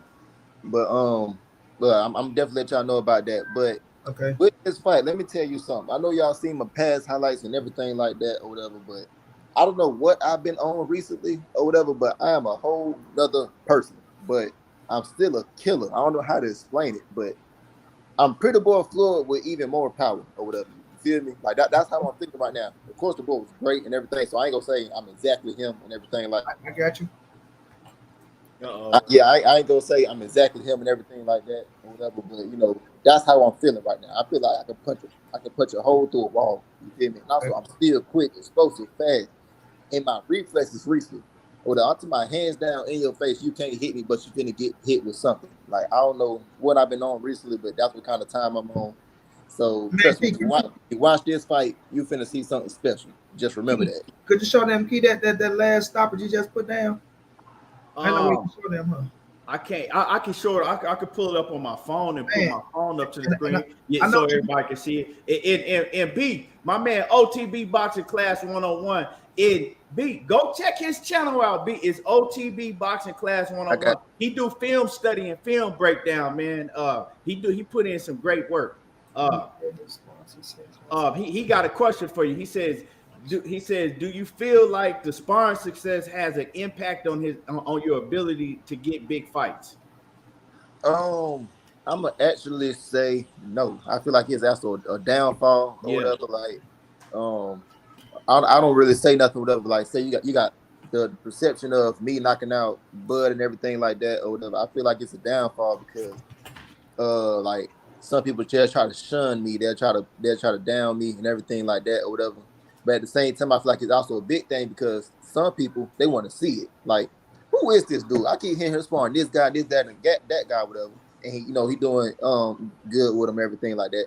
I want to see this guy myself. So actually, I'm gonna say it is a good thing. I'm gonna switch my answer. It is a good thing because people want to see it. Simple as that, Okay, no doubt. Now, how much has sparring them big dogs and getting with a lot of them helped your help your confidence? It helped me out a bit. I'm not gonna lie to you. Not only that, so like even skill wise, right? So let's say you're getting weak sparring or whatever, you naturally just not gonna be at the best of your abilities because you can't do what you want to do for real because you punch it one time, they finna go to sleep. You feel me? So when you start sparring people who actually can take it and can maintain and actually give it back or whatever, I ain't gonna lie to you, that's what it's the best thing ever because that's when you start seeing me pull out some stuff you didn't even know I had. I didn't even know I had. You feel me? So I feel like the better your sparring is, the better you are. You feel me? Simple as that. Then also hard. People try to say people shouldn't be sparring hard. Yes, you should, because that's how you get better. You feel me? So I feel like the harder your sparring is, it's gonna pick out who real deal want it and who don't want it. You feel me? Simple as that. You feel me? Because you get beat up or whatever, everybody get beat up every now and then. It's a part of the game. You feel me? So Exactly. you get beat up and you never come back. We know who you is for real. You didn't want it for real. You just want to look pretty on Instagram. You want to post these videos or whatever, so people can think you doing this, that, and the third or whatever. But then you got other people, they get beat up, they come right back. Hey, where that dude at? Oh, there he go. Put the gloves on. I want that back. You feel me? So I feel like hard sparring is the best thing ever. It's gonna make you tough. It's gonna bring out the best in you. It's gonna literally force you to prove that you want it and get better. And I'm gonna ask you this, B. Now let me ask you, man. Have you ever been dropped in sparring? Because they gonna, these are questions that's gonna come up. Actually, yes and no. The reason why I say that is because I wasn't hurt or whatever. I was southpaw. Man, last time I was in Philly, I was a southpaw or whatever, and like it was just more of it was a push punch or whatever, and like I wasn't on bounce, so I slipped or whatever. I got back up and did my thing. But that's the only time I guess you could say I got dropped. Like if it was a real fight, yes, it would have been counted as a drop. So yes, I got dropped. But I tell people this all the time, right? It's a difference between getting knocked down and then getting knocked down and being hurt. We see fighters all the time, your feet might have got tangled. It could have been a flash knockdown to where, you was kind of moving awkward or you was off balance. That happens all the time in boxing, but it's a difference when you get hurt. We've seen fighters that stay on their feet and not hit the floor, but they much more hurt than somebody that got knocked down. Yeah. But no, I never been hurt though. Well, no, actually I have. I was being stupid though. I was like 14 or 15 years old. I was at 132 pounds. Now I was sparring a guy, I think he was 20 at the time, and he was 200 pounds. And I ain't gonna lie to you, I was giving him the business. I ain't gonna lie to you, I was. But then, he just naturally bigger. I ran into a right hand, but I was in shape. So he hit me with it. It was like I was hurt for like 1 second, literally 1 second. I stumbled back real quick and got right back on. You feel me? But like even this time when it was last year, October last year, when I had got dropped or whatever, even though it wasn't a real drop or whatever, like me hurt anything, I was a little embarrassed. So I got up and showed out. I'm not gonna lie to you. I got up to prove a point. It like kind of like EJ did when the mouthpiece dropped in that August fight, he hit them ropes. You could tell he was like, okay, I bet. Yeah, the crowd screamed. The crowd, they think I'm hurt. I'm gonna show out now, and that's just what he did. And that showed the dog in you. That showed what type of dog you got. Yeah, just let you know. Look, that knockdown you did, that was a fluke, man. I'm finna show you what I'm really about. When I got back up, trust and believe, I showed out. I'm gonna tell you that right now. And the dude, I'm gonna say he probably had 20 pounds on me. I was walking him down. I did not care. He tried to push me back or whatever, but that's another thing people don't know about me. I'm strong for real. Like, I don't care how big you is. I'm finna walk you down. If I want to walk you down, I'm gonna walk you down. You feel me? So he was trying to walk me down. I'm mad right now. You finna catch these blows and you finna keep backing up. So I better. Okay. Let me ask you how. Oh shit! I want to ask him. I'm gonna pull this video. I'm gonna pull this video up to show people too. I got one more question before we get up out of here. Hold on. He'll come back in. Well, everything keep going out, but yeah. So just know when I got back up or whatever, I was showing out. I don't care how big you was, anything. If I'm mad for real, you finna catch these blows. I was walking big. He was bigger than me. Now I was walking her down. I didn't care about none of that. Now I want to ask you, right? How much does what I'm saying? Like, how big of a part does you being in tip-top condition play into your recovery time if you do get hurt? Oh, that's that is very, very important because it's best to be in shape or whatever. Because like I said, the only time I did get hurt or whatever, it was literally for 1 second. I'm talking about literally. I just stumbled back and came right back because I was in the best of shape or whatever. Now, if you're not in shape or whatever, you're gonna get hurt, and you're gonna be hurt for you can have a headache. You're gonna be hurt for like 2 or 3 days and everything like that. Like everything's just gonna be messed up. You feel me? So I feel like being in the best of your shape is your body just ready. You feel me? Simple as that. Because no matter what, your body in shape to keep going and recover quick. You feel me? So that's why you got to make sure you watch what you eat. You feel me? So like just a minute ago, I eat a whole bunch of pineapple or whatever.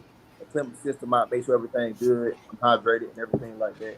So if you ain't eating right and you definitely ain't working right or whatever, if you get touched, you going to sleep. I don't care. Matter of fact, look at Floyd versus Shane Mosley or whatever. He got hurt with the first punch. Then he got drastically hurt with the second punch. But you see, he was able to keep pushing through because the boy's in shape. You feel me? I'm gonna give you a better one. Go back to, and Erickson Lubin said this himself, right? Go back to Erickson Lubin and Jamel Charlo. Remember when Jamel Charlo hit him, he couldn't recover at all. He couldn't recover, and he said, that's why he switched trainers. He said he wasn't in the best shape. He wasn't, in the best shape. Now go to Erickson Lubin versus Fundora. Look at all the punishment that he took. Yeah, but he kept coming because we know Kevin Cunningham gonna have you in shape. Yeah, we all know he was able to recover. Being in shape help you out drastically. I'm trying to tell you. Also, not even just on the side of taking punishment, also giving it. You feel me? Like your body just ain't gonna feel like doing all that extra effort. Like I don't feel like explode today. That's how your body gonna feel. So you can throw these slow punches or whatever. You feel me? And then like when somebody hits you, I don't care if you block it, you feel it more or whatever. But like when you're in tip-top shape, you eat right and everything like that, I'm trying to tell you, you can do anything you want. It's like you can float in the ring at this point, to be real with you. Like, can't nothing happen to you type thing. Unless you find somebody else who in a tip-top shape with you. You feel me? But that's why it's only a few guys at the top. That's why it's only a few guys at the top or whatever. Let me ask you this, B. Putting in all the work. When I asked you that one fight, you said it's Montana Love. Is it any type of inside story why you want to be Montana Love? Is it a reason? Yeah, so he called me out during the pandemic or whatever. There wasn't no fights going on. So of course we can't fight right now or whatever. So later on down the line, I called him out and hit him in the DM and everything like that. Then remember how I said he was fighting downhill with us at Buckhead Fight Club or whatever. So but I just had a match on my last fight. I called him out after my last fight. So I called him out, whatever, and he said, I'm too young or whatever. I wasn't too young just a year ago when you wanted to fight me, but now I'm too young, I'm too this, I'm too that, and everything like that. You just wanted to fight me, but now we can't fight. It's because you actually see some footage on me and you see what I'm about. I feel like that's what it was. He a little scared of me and everything like that. But ain't no big. If you scared, man, just say that. You feel me? Right. I mean, they think me personally, I ain't got nothing against Montana Love, but he ain't it to me. Yeah. That's just my personal feeling. I let people know, I love for you to get that fight. I want to show this footage though for the people that, if I can get it. That's okay. Perfect. Oh, that was good right there. Oh, hold on, I need to push play. I hope it runs back. Let me see. There we go, y'all. Hook straight. That was let me see if it run back. Hold on, let me try. I got touching though. Nah, they got to see that first body shot. Bam, bam, hook, bam. Damn, I don't think they seen that. Nah, they ain't seen the body shot though, man. I'm trying to get it to loop, but hold on. I want them to tell that boy switch stands on him.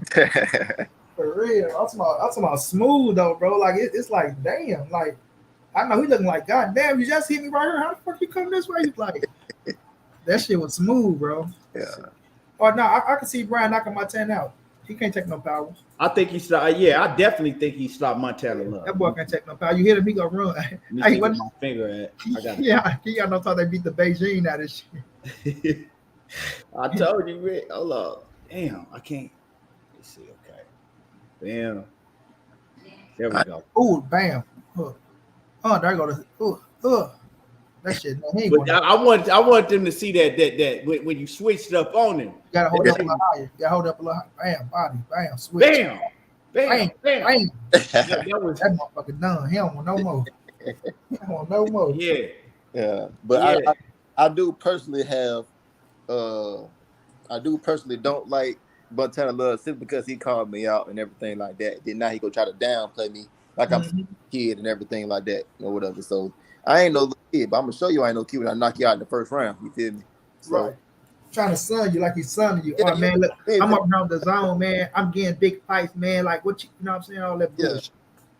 Yeah, ain't nobody finna son me at all. And then I just seen somebody say Antoine Russell or whatever, I'll fight him too. You feel me? Like I said, if I'm still at 140 and he at 140, and I can still make weight, of course, or whatever. But yeah, I'll fight him too. And then I know, well, dang, never mind. I'm gonna say he might move up to 47, but he be weighing in low or whatever. So I can't even say that or whatever. But I can say if we ever meet at 147 too, I'll do it right then too.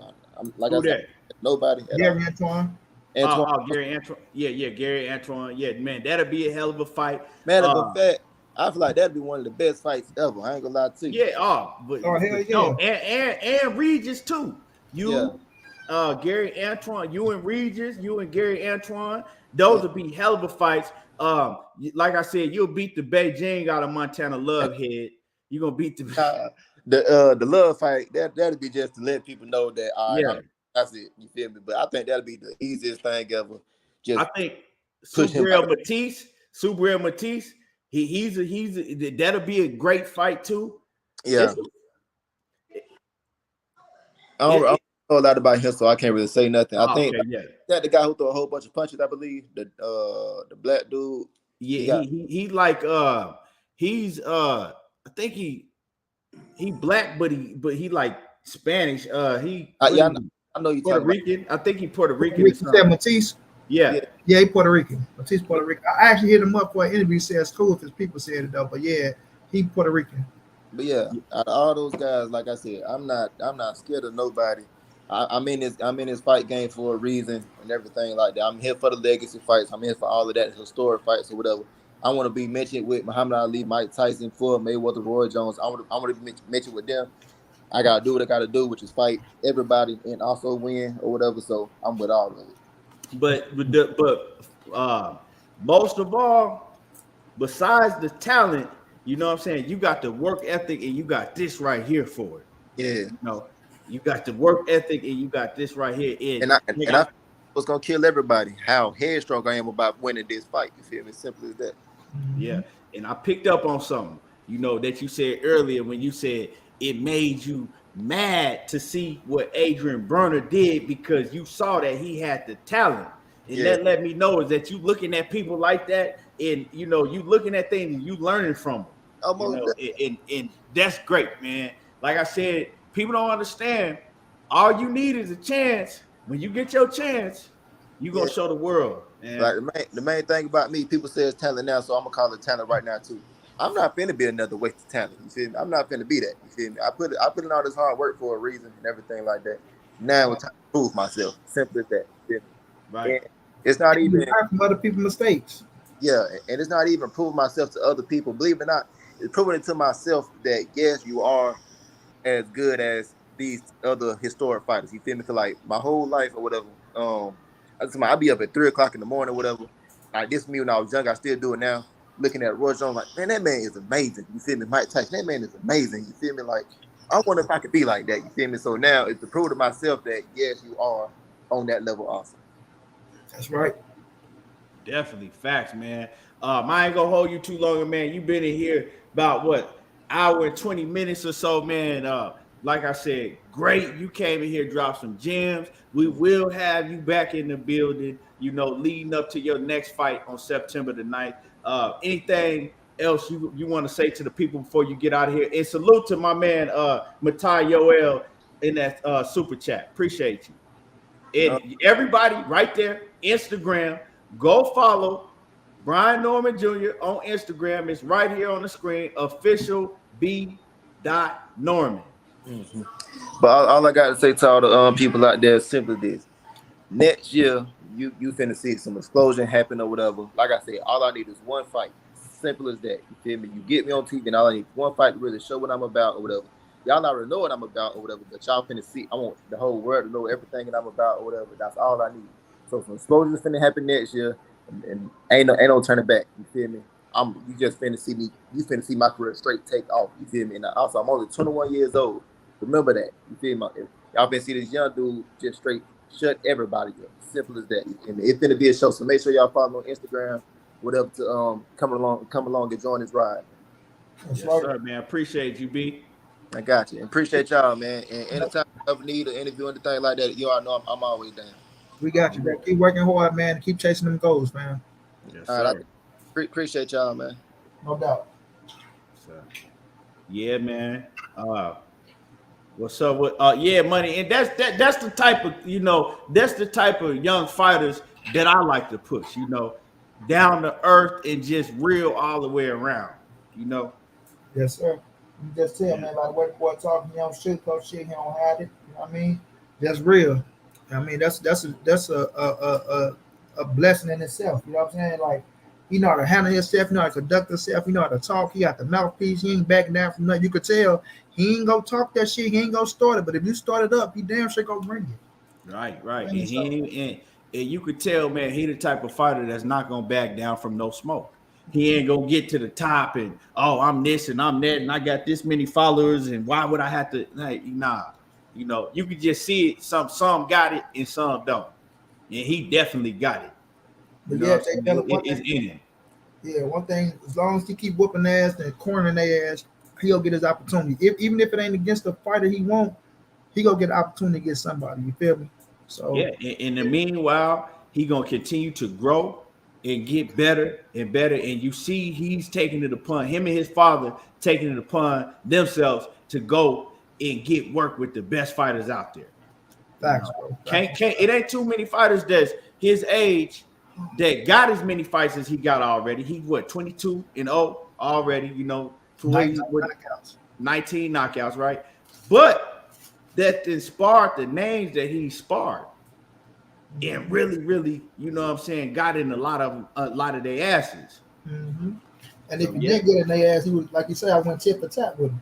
yeah, and that also is a big, you know, key to his learning, him learning different things, you know, being in rough situations and sparring. Um, I agree with what he said when he said, you know, a lot of people talking about, oh, you don't go spar hard, you just spar to work on. Nah, I don't believe in that. You know, you don't maybe not necessarily all the time, but you need that work, that hard sparring to get you, you know, in situations to where you like, oh shit, you know, I'm really in here with another dog. I Because when remember, that situation comes up in the ring, it's not new to you. You already been there. This ain't, you know, I remember Kareem Mayfield told me this, student I was talking to him. And Kareem Mayfield, if y'all go see, he what Manny Pacquiao ass in sparring. He got in Danny Garcia ass, but Danny didn't want to give him the fight. But he said, man, Monty, man, I'm gonna tell you like this, bro. Anytime somebody call me for sparring, I'm going to try to fuck him up. The worst I can fuck him up. He like, because if you don't do that to them, they gonna do that to you. You know what I'm saying? He mm-hmm. like, they bring you in there and they think they can beat on you however they want to beat on you, and you supposed to take it easy on them as if, okay, we paying you to take it. Like, nah, you ain't paying me to take it. He said, once I get in there, right off the back, I'm on the ass. I'm trying to fuck him up. He said, and that's it. He said, I ain't get called for too many them sparring partners. He said, Manny Pacquiao and them brought him there, and you can go see it. He jumped right on Manny Pacquiao ass, hit him and hurt him. Bam, boom. They going at it. He's my shit. They never called me back. I think Freddie Roach kicked him out the gym or some shit he was saying. Yeah, I remember Kareem Mayfield, man. Kareem Mayfield, he was a fighter that was on the come up for a little bit, you know. He Yeah. was making a lot of noise, and you know, but yeah, man. His brother, Y'all hit the like button. If y'all in the building and y'all ain't hit the like button yet, make sure that y'all smash the like button, man. It was a great show today. You know, great interview with Brian Norman. We pretty much covered everything that y'all wanted to hear. And money, man. I'm gonna get up out of here because I know y'all want to watch the fights. Anything else you want to, you know, say before we get up out of here? nah, man, appreciate everybody for coming through, rocking out with us. You know the situation. That's why I was late. But man, shouts out to Brian Norman for coming through, showing love as usual, man. Y'all go follow me at Monty Brown TV. Y'all know why I'm at. Show love. Keep supporting my brother Key. Just brought y'all another fire interview, man. And you know we'll keep going up. You know, for the ones who say we just YouTubers and we ain't doing this and we ain't doing that. How about that? Yeah, yes, sir. Yes, sir. But man, good, dope ass interview. Yeah, you got to definitely run it back. If y'all missed it, go run it back. My man, Mark Stearns, flawless mentality. What's happening with it? OG. Yes, sir. Batman, aka 817 OTB. Sheena, the queen in the building. G5 Gabe. Yeah, y'all. We out of here, but you know what I'm saying? Go check it out. Like I said, hit that like button before we get out of here. And y'all already know how I do. There you go, talking that boxing again. And we gone, y'all.